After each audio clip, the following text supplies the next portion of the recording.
Keluaran pasal 2 ayat 1-25.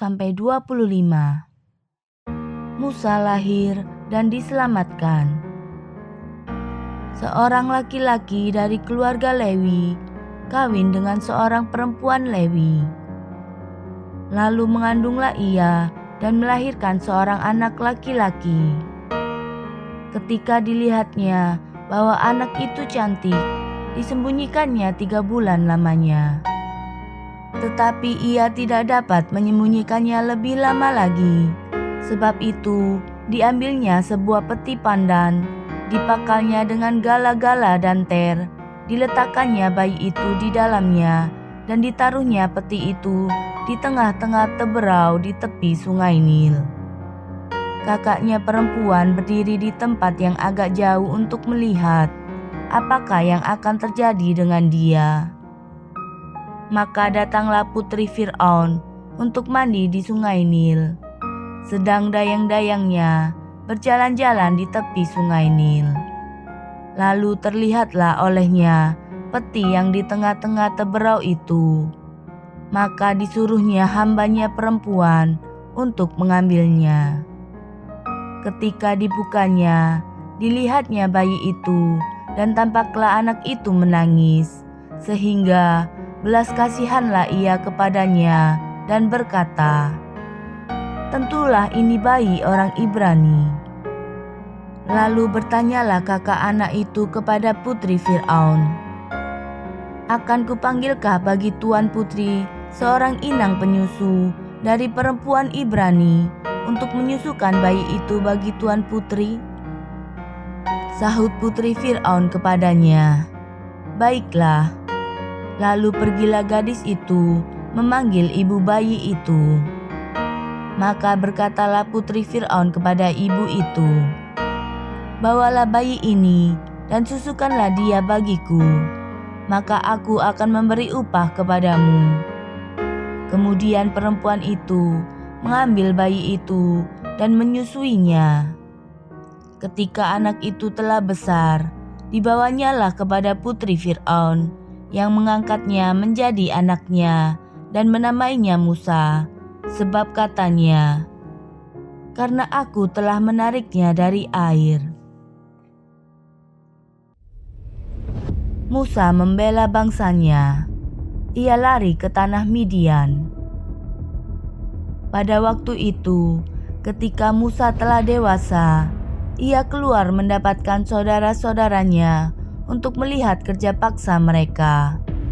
Lalu dilihatnyalah seorang Mesir memukul seorang Ibrani, seorang dari saudara-saudaranya itu.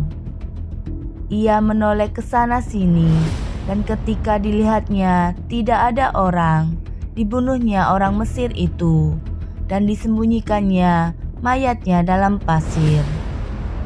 Ketika keesokan harinya ia keluar lagi, didapatinya 2 orang Ibrani tengah berkelahi. Ia bertanya kepada yang bersalah itu, "Mengapa engkau pukul temanmu?" Tetapi jawabnya, "Siapakah yang mengangkat engkau menjadi pemimpin dan hakim atas kami? Apakah engkau bermaksud membunuh aku, sama seperti engkau telah membunuh orang Mesir itu?"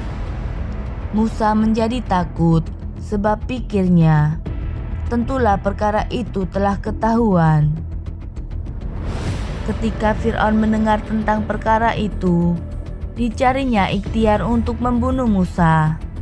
Tetapi Musa melarikan diri dari hadapan Fir'aun dan tiba di tanah Midian. Lalu ia duduk-duduk di tepi sebuah sumur. Adapun imam di Midian itu mempunyai 7 anak perempuan. Mereka datang menimba air dan mengisi palungan-palungan untuk memberi minum kambing domba ayahnya. Maka datanglah gembala-gembala yang mengusir mereka. Lalu Musa bangkit, menolong mereka dan memberi minum kambing domba mereka. Ketika mereka sampai kepada Rehuel, ayah mereka, berkatalah ia, "Mengapa selekas itu kamu pulang hari ini?" Jawab mereka, "Seorang Mesir menolong kami terhadap gembala-gembala Bahkan ia menimba air banyak-banyak untuk kami dan memberi minum kambing domba. Ia berkata kepada anak-anaknya, "Di manakah ia? Mengapakah kamu tinggalkan orang itu? Panggillah dia makan." Musa bersedia tinggal di rumah itu, lalu diberikan Rehuela Sipora anaknya kepada Musa. Perempuan itu melahirkan seorang anak laki-laki, maka Musa menamainya Gersom, sebab katanya, "Aku telah menjadi seorang pendatang di negeri asing." Musa diutus Tuhan. Lama sesudah itu, matilah Raja Mesir, tetapi orang Israel masih mengeluh karena perbudakan dan mereka berseru-seru. Sehingga teriak mereka minta tolong karena perbudakan itu sampai kepada Allah.